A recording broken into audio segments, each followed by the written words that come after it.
So, Antonius hat uns geschrieben und Antonius fragt, wird die neue Superbehörde der EU, die AMLA, tatsächlich auf mein Vermögen zugreifen können? Was ist hier 2025 zu erwarten? Dazu wollen wir mal einige Missverständnisse in diesem Video klären. Also Antonius hat ein Video gesehen auf YouTube, hat uns dieses Video geschickt und hat uns einmal gebeten, dieses zu kommentieren. Antonius schreibt: Ist dieses Video wahr? Können Sie zwangsenteignen und veranlassen, dass Menschen den Job verlieren? Geht das überhaupt in doppelter Staatsbürgerschaft, EU und UK? Zählt als Vermögen auch, was außerhalb Europas erworben wurde bzw. lagert? Was können Sie außerhalb Europas sehen, außer Bankkonten? Können Geldflüsse von der Schweiz nach UK und anderen Ländern nachvollzogen werden? Lieber Antonius, vielen Dank für deine Zuschrift. Wir werden gerne deine Fragen beantworten. Das Video, das du geschickt hast, das habe ich mir angeschaut. Wir machen übrigens deswegen keine Angabe zu diesem Video, weil es ansonsten sehr viel Aufwand für uns bedeuten würde. Ich müsste mir genau überlegen, was können wir jetzt dazu sagen, was müssen wir berücksichtigen. Man darf hier auch nicht verleumden oder falsche Informationen über jemand anders verbreiten. Möglicherweise hat man noch die Anwälte im Haus. Also das ist viel zu viel Aufwand.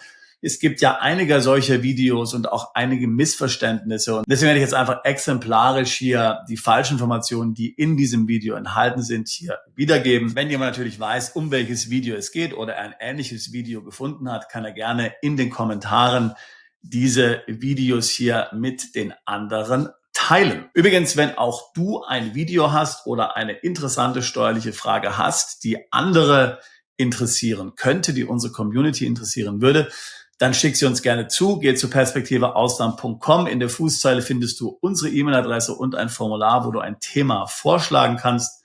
Wir sind sehr dankbar für solche Vorschläge. Wir haben sehr interessante Vorschläge schon von euch bekommen und bekommen sie laufend.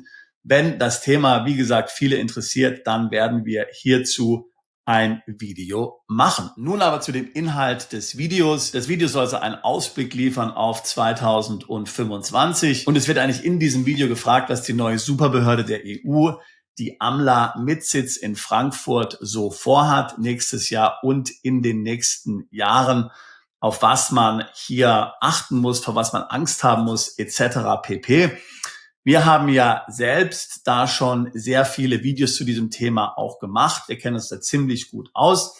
In dem Video, das uns der Antonius geschickt hat, sind nun tatsächlich viele Falschinformationen enthalten.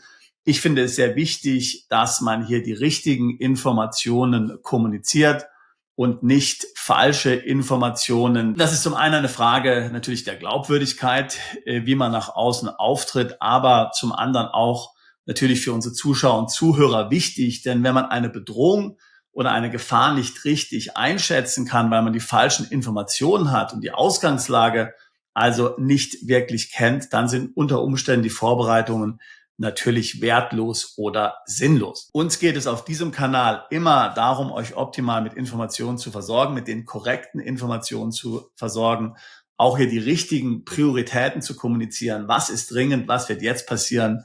Wo hat man noch ein bisschen Zeit? Und daher denke ich, dass wir uns nun mal die Punkte anschauen, die in diesem Video hier komplett falsch wiedergegeben werden. Zum einen spricht dieses Video, was jetzt erst vor wenigen Tagen veröffentlicht wurde, immer noch davon, dass die EU die Einführung eines Vermögensregisters plant, was dann hier von der AMLA, der neuen Behörde in Frankfurt, betrieben und überwacht wird. Diese Aussage ist falsch. Die EU hat kein Vermögensregister beschlossen. In dem Video wird auch gesagt, dass Vermögen ab 200.000 Euro betroffen sind. Das ist auch falsch. Es gibt kein Vermögensregister. Es wird momentan kein Vermögensregister geben. Das kann sich vielleicht ändern. Aber in den Gesetzen, die hier Anfang 2024 auf EU-Seite auf den Weg gebracht wurden, ist vom Vermögensregister keine Rede mehr. Tatsächlich hast du natürlich völlig recht. Dieses Vermögensregister wurde einmal hier vom EU-Parlament gefordert.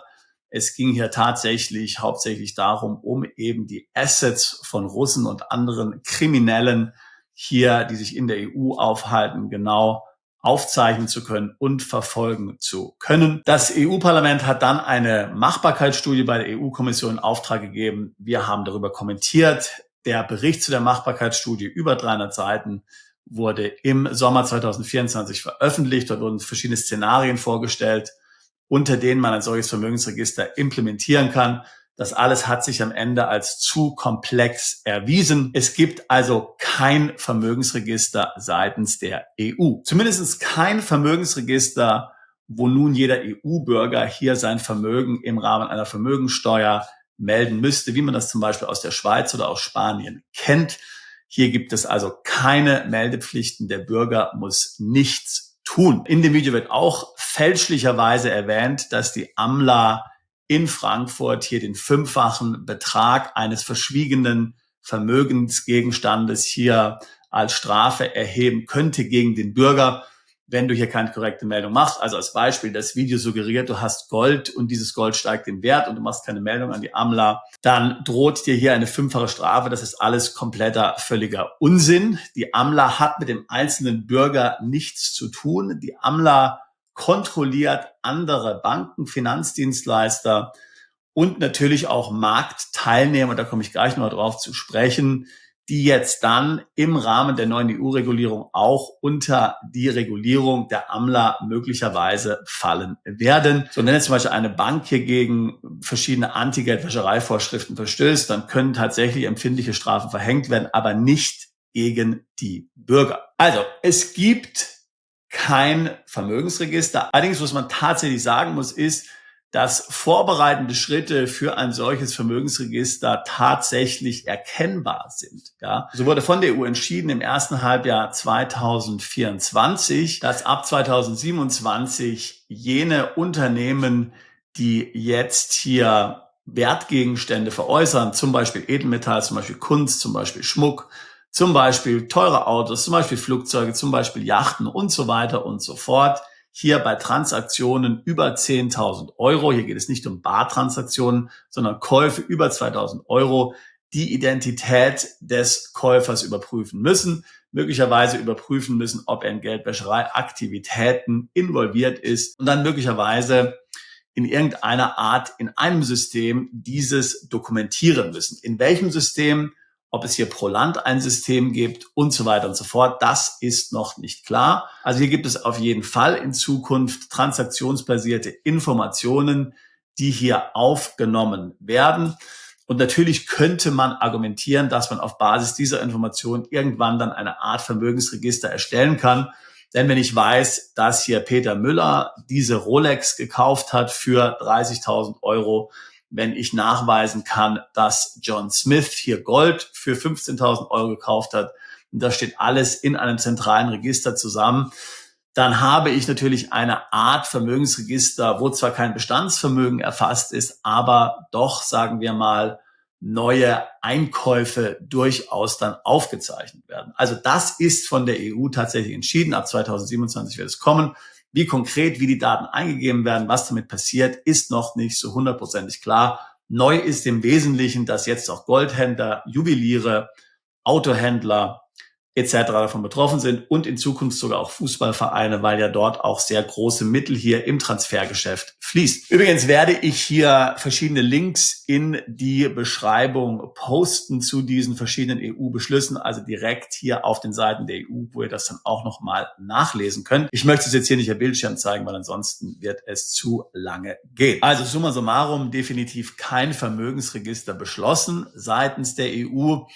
Es ist da irgendwas in Vorbereitung, was in Zukunft vielleicht als solches genutzt werden kann. Aber momentan gibt es keine Beschlüsse, die darauf hindeuten würden. Was tatsächlich beschlossen ist, das wird in dem besagten Video auch erwähnt, ist ein zentrales Bankkontenregister innerhalb der EU, was ab 2029 eingeführt werden soll.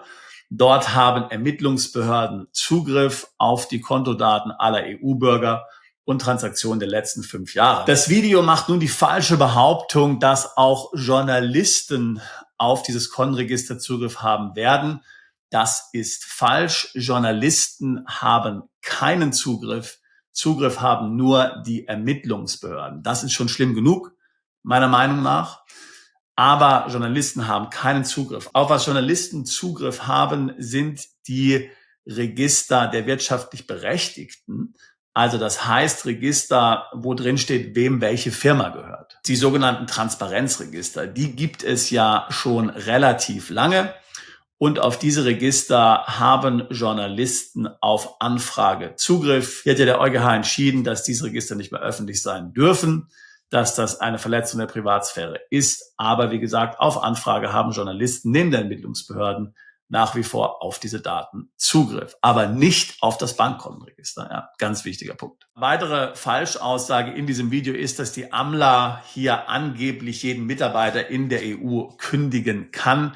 Das ist natürlich auch blanker Unsinn. Die AMLA hat kein Recht, hier irgendjemanden zu kündigen, außer natürlich Behörden, die jetzt hier der AMLA unterstehen.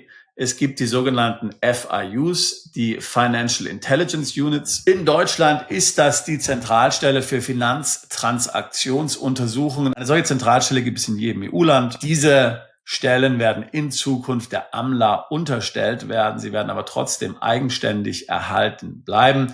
Natürlich kann dort die AMLA möglicherweise hier dann Mitarbeiter in diesen Behörden kündigen und wahrscheinlich auch andere Mitarbeiter, die hier in dem Bereich Geldwäschereibekämpfung, Terrorismusbekämpfung tätig sind, aber natürlich nicht hier sonstige Arbeitsverhältnisse in der EU. Also, wie du schon siehst, das ist extrem wichtig, dass du dir die richtigen Informationen aussuchst. Ich wäre generell vorsichtig, wenn keine Quellen in Videos genannt werden. Ich werde dir zu allem, was ich jetzt hier gesagt habe, Quellen nennen. Alle Quellen hier in der Beschreibung dieses Videos. Das sind direkt Webseiten der EU.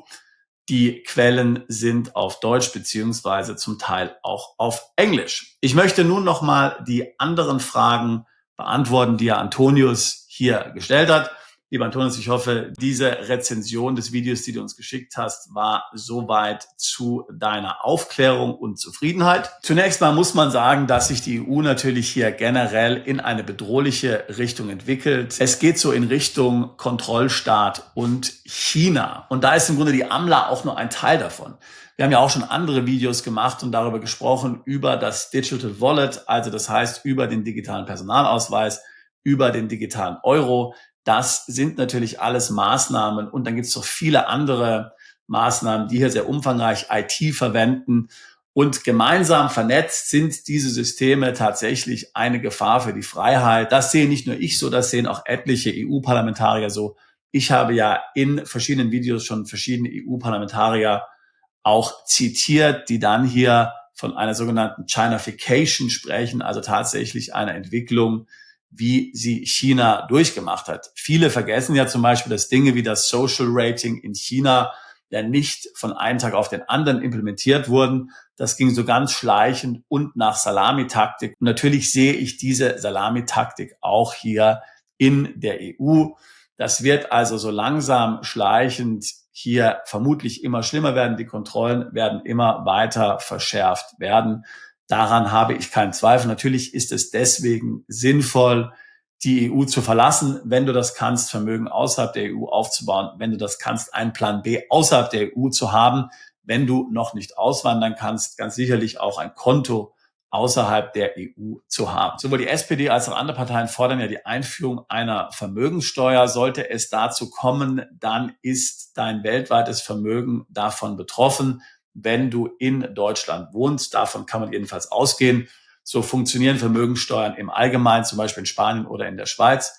Aber dein weltweites Vermögen wird davon betroffen sein. Da bringt ja auch ein Schweizer Bankkonto nichts. Du wirst dann hier alles auf der Steuererklärung melden müssen. Ob es wirklich dazu kommt, wer weiß. Aber ein Konto im Ausland, im Nicht-EU-Ausland, zum Beispiel in der Schweiz und in Liechtenstein, haben ja noch 3 andere Vorteile für dich. Erstens, der Schweizer Franken ist eine sichere Währung, wenigstens sicherer als der Euro. Natürlich auch in der Schweiz sind nicht alle Dinge ideal, muss man ganz klar sagen. Aber könnte zumindest interessant sein im Gegensatz zum Euro. Zweitens, das hier angesprochene Bankkontenregister, davon bist du nicht betroffen mit einem Konto in der Schweiz oder in Liechtenstein oder außerhalb der EU. Und drittens, in der Schweiz gibt es keine sogenannten Bail-in-Gesetze. Du weißt ja, wie das in der EU ist. Bei der nächsten Bankenpleite muss jeder, der über 100.000 auf dem Konto hat, für die Sanierung der Bank bezahlen. Das gibt es in der Schweiz nicht. Die Einlagensicherung in der Schweiz und in Liechtenstein ähnlich wie in der EU 100.000 Franken. Wenn du sofort was machen willst für deinen Plan B, um dein Vermögen zu schützen, mach ein Konto in Liechtenstein oder der Schweiz auf. Es ist eine gute Erfahrung, hier mal im Ausland was zu machen, sich auf diese Reise zu begeben. Wenn du nach ein paar Jahren feststellst, du brauchst das Konto nicht, du willst das Konto nicht, kannst du es ja einfach wieder schließen. Natürlich gibt es auch andere Länder außerhalb der Schweiz und Liechtenstein, wo man ein Konto aufmachen kann. Beispiel USA, Beispiel UK. Diese beiden Länder laufen in gewisser Weise gerade der Schweiz den Rang ab. Natürlich gibt es Zweifel an der Schweiz. Keiner war hier glücklich mit der Regelung zur Credit Suisse. Auch der Informationsaustausch, der es in den USA nicht gibt, ist für viele ein Dorn im Auge. Deswegen kann man sich auch anderweitig orientieren. Aber selbst wenn du nur auf diese 3 Vorteile aus bist, von denen ich gerade eben gesprochen habe, dann ist die Schweiz sicherlich schon einmal gut.